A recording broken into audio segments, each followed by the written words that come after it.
Every single website you visit, your ISP sees it first, before the page loads, before you're even connected. DNS is the phone book of the internet, and right now, someone else is holding yours. I built this list around one question. What do you actually gain by running your own DNS? Not theory, practical, real-world reasons that matter whether you're studying for your Network Plus or running a home lab on a UPS, because load shedding doesn't care about your uptime. Number 1. Privacy. From your ISP. Your ISP logs your DNS queries. Every domain you look up is a data point. And in South Africa, that data can be sold, shared, or subpoenaed.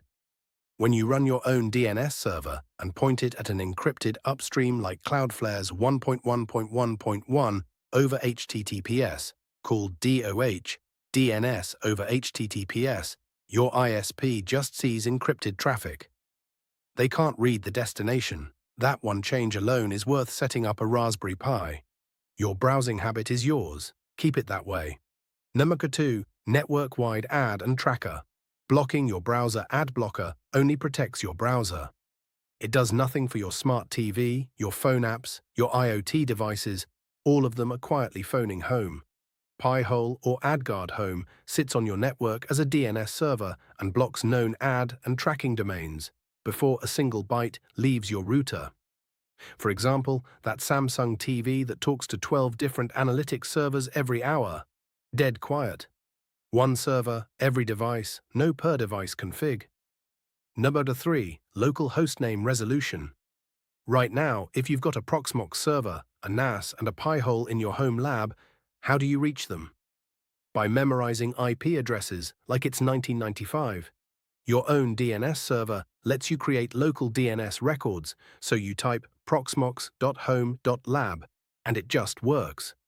For example, when you're SSHing into 5 machines a day, not hunting for IPs saves you real time. It also makes your lab feel like an actual network, not a mess of sticky notes. Number 4. Split Horizon DNS. This one sounds fancy. It isn't. Split Horizon DNS means the same domain name resolves to different addresses depending on where you're asking from. For example, nas.yourdomain.co.zaa resolves to $192.168.1.50 when you're home and to your public IP when you're outside. No VPN needed for internal routing. Your internal servers never get exposed unnecessarily.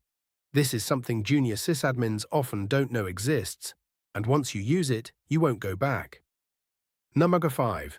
Speed, caching, and full control. Public DNS servers are shared with millions of people. Your own resolver caches answers locally, so the second time you look up Google, the answer is already sitting on your network. Response times drop from 20-40 meters down to under 5 ms for cached queries. That adds up. But more than speed, you get control. Block entire categories of domains. Force safe search on your kids' devices. Log what's being looked up and when. Your network, your rules, no monthly fee, no asking permission.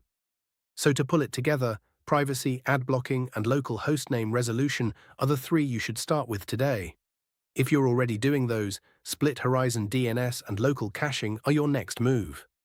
Pi-hole is free, runs on a Raspberry Pi or a spare VM, and you can have it live in under 30 minutes. I'll link the setup guide in the description. If you want to go a step further, I've got a DNS config checklist on Gumroad. It covers Pi-hole, AdGuard Home, and Unbound, with the exact settings I use in my own lab.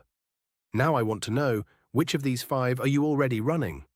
Are you still on your ISP's DNS and mildly horrified right now? Drop it in the comments. I read every single one, and if this gave you something useful, subscribing helps me keep making these. No fluff, just real lab stuff. Word count: 1,050 words.